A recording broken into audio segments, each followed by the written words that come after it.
Bonjour. Il faut qu'un ambassadeur européen s'y fasse tuer pour que, tout à coup, soudain, brusquement, le reste du monde se souvienne que le Kivu subit une guerre meurtrière depuis des années. Pourtant, la mort est quotidienne dans cette région. Des civils sont tués par centaines, des femmes violées, saccagées, des enfants enlevés et mis en esclavage. Les chiffres sont énormes. Les hommes, les femmes, les enfants meurent à une cadence que même des concepteurs de jeux vidéo n'auraient pas osé imaginer. L'Est de la RDC, composé du Nord Kivu, du Sud Kivu, de l'Ituri et du Parc national des Virunga, est un territoire où des milices armées, financées par les États voisins, notamment le Burundi, l'Ouganda et le Rwanda, sèment la mort, la violence et la désolation pour s'approprier des richesses du sol et surtout du sous-sol. C'est ainsi qu'un pays comme le Rwanda peut se retrouver premier exportateur de coltan, alors que la grande majorité des réserves mondiales de ce minerai se trouvent en RDC. Un peu comme le Burkina Faso s'était retrouvé grand exportateur de cacao au temps où la rébellion de Guillaume Soro avait coupé en deux la Côte d'Ivoire, premier pays producteur. Lors d'un recensement effectué récemment, on a compté 122 différents groupes armés à l'est du pays. 122.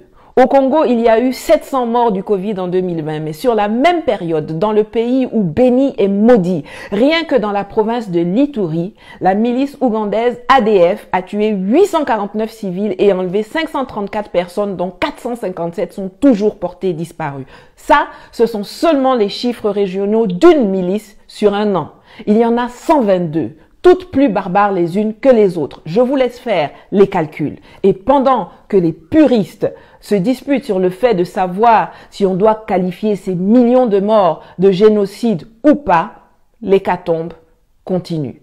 Les conflits ethniques ou communautaires entre Banyamulenge contre les Maïmaï ou bien entre les Lendu et les Ema sont des exemples, sont attisés et exploités pour des guerres économiques.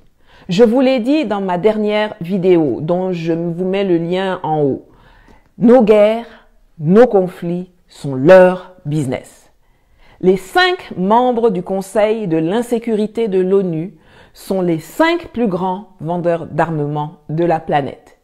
Et c'est aussi chez eux que se trouvent les entreprises qui ont besoin des minerais de sang dont regorge le Congo, qui représente 90% des exportations d'un pays qui est classé comme le 8e le plus pauvre de la planète. Mais vous et moi, nous savons bien que le pays n'est pas pauvre, qu'il est même l'un des plus riches du monde. Mais ce sont ses habitants qui sont maintenus dans la pauvreté. Un autre exemple d'irrationalité. La RDC est dotée d'un potentiel hydroélectrique gigantesque, 100 000 mégawatts, soit le tiers du potentiel de l'Afrique. Mais seuls 2677 mégawatts sont installés, dont seulement 1130 mégawatts sont en fonctionnement pour cause de manque de maintenance.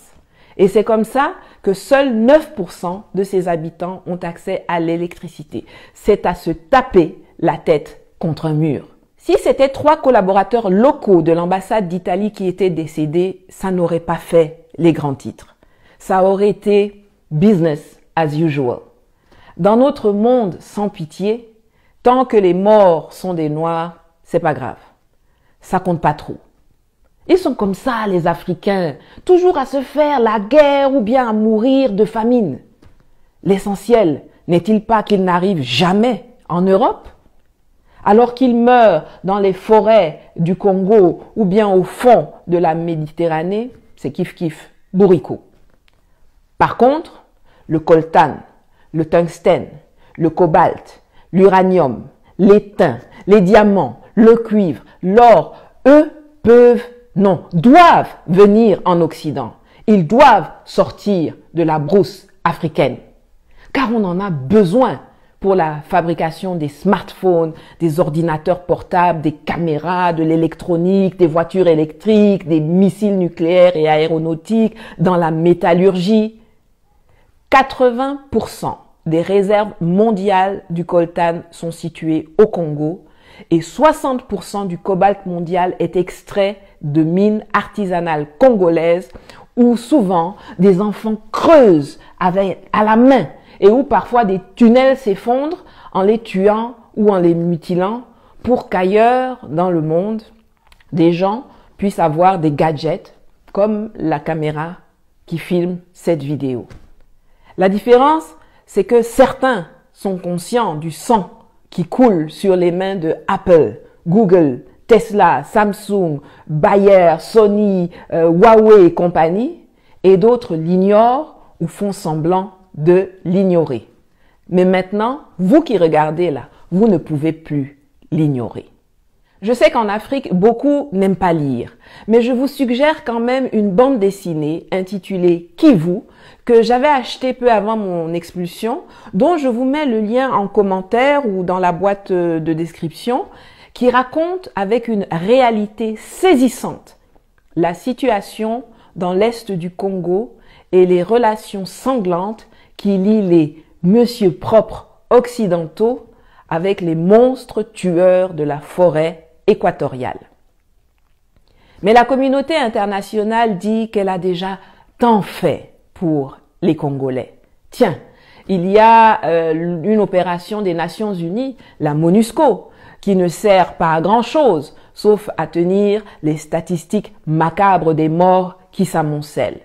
Pourtant, c'est un budget de 1,554 milliard de dollars par an qui est mis à la disposition de 17 000 casques bleus, bien mieux équipés que l'armée congolaise, mais qui n'arrivent pas à faire cesser le bain de sang dont sont en majeure partie victimes les populations civiles, dont la protection constitue quand même le cœur de la mission pour laquelle 14 000 membres du personnel militaire, 660 observateurs militaires et officiers d'état civil, 591 policiers et 1050 membres des unités de police constituées sont implantés depuis 2010. Ah oui, et puis on a donné le prix Nobel de la paix à Denis Mukwege, gynécologue, l'homme qui répare les femmes, dont les vagins ont été défoncés par les coups de butoir et les baïonnettes de leurs violeurs. On lui a aussi donné le prix Olof Palme, le prix des droits de l'homme des Nations Unies, le prix de la Fondation Clinton, le prix de la Fondation Chirac, le prix Sakharov. C'est tellement plus facile de s'acheter une bonne conscience en abreuvant une seule personne d'une montagne de prix plutôt que de faire cesser les massacres qui endeuillent un pays mais qui enrichissent vos entrepreneurs. La RDC a la possibilité de devenir la Chine de l'Afrique. En termes de puissance démographique, c'est 100 millions d'habitants. En termes d'étendue territoriale, c'est 2 345 000 km². En termes de ressources minières. Mais au lieu d'être un colosse qui inspire le respect, qui propulse le développement, qui envoie des gens dans l'espace, c'est un géant aux pieds d'argile que ses petits voisins violentent au calme depuis des années et qui expédie ses enfants 6 pieds sous terre. Alors c'est vrai, l'extérieur a sa part non négligeable de responsabilité. Et il est bon qu'il lui soit rappelé de temps à autre que perdre un père, un mari ou un fils dans des attaques violentes n'a pas à être l'apanage des Congolais. Mais ce qui me met en colère, c'est l'incapacité des leaders politiques de RDC à s'unir pour enfin donner à leur pays la place qui devrait être la sienne sur la scène continentale et mondiale, et aux populations un quotidien de paix et de prospérité. Pourtant, comme le scandait Mamadou Koulibaly en Côte d'Ivoire le 10 octobre 2020, un peuple uni jamais ne sera vaincu. Le malheur du Congo ne vient pas de l'appétit que suscitent ses ressources minières à l'extérieur du pays. Le malheur du Congo, ce sont ses dirigeants. Les corrompus, les voleurs, les vendus, les traîtres à la patrie, les sans courage et les sans idées. La loi qui institue que le sol et le sous-sol congolais sont la propriété de l'État est une des sources importante de la situation actuelle. Il faut réformer le foncier au Congo et en donner la propriété aux populations locales, en même temps qu'on leur donne les moyens de défendre leurs biens. Je mettrai à la fin de cette vidéo le lien d'une de Mamadou Koulibaly qui explique sa proposition de réforme du foncier en Côte d'Ivoire, qui peut être, pourquoi pas, la base d'une réflexion pour le Congo. Nous, Africains, ne pouvons pas faire comme si le Congo, c'est juste les sapeurs et la rumba cadencée.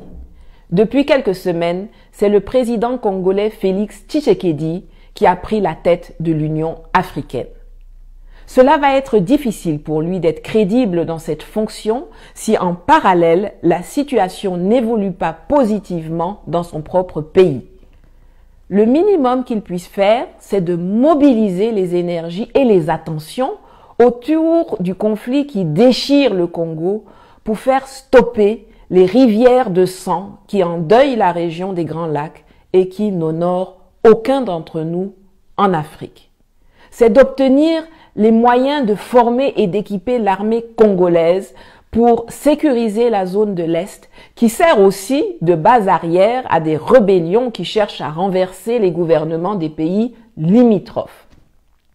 C'est de réformer certaines lois pour contrer les effets voraces de l'appétit géostratégique extérieur et c'est aussi d'investir dans le capital humain. La tâche n'est pas aisée, mais il faut que l'on puisse sentir la volonté inébranlable d'aller au charbon pour renverser la vapeur. Souhaitons-lui de réussir. Aidons-le à réussir, car ce sera l'Afrique qui gagnera. Très peu de médias ont donné le nom du chauffeur décédé hier. Il s'appelait Milambo Mustapha. Je présente mon yako à ses proches et aux centaines de milliers de familles qui ont perdu des membres dans cette guerre sans fin du Kivu et du Congo. Prenez soin de vous et à bientôt.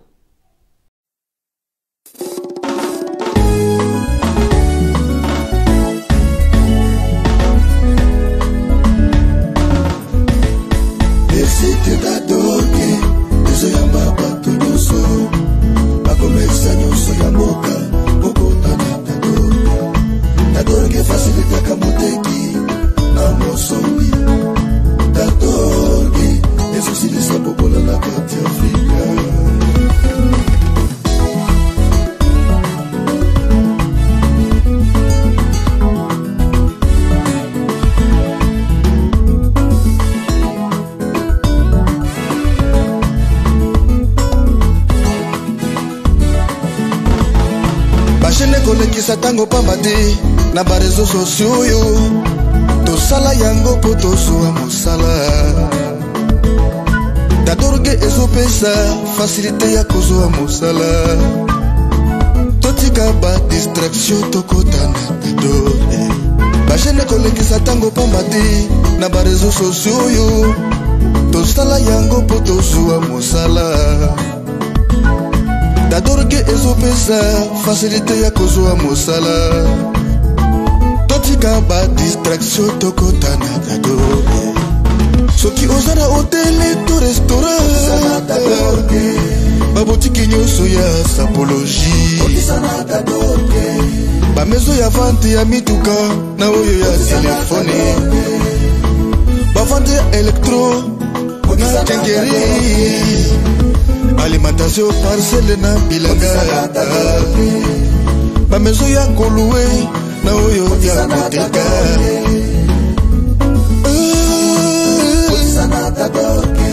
soki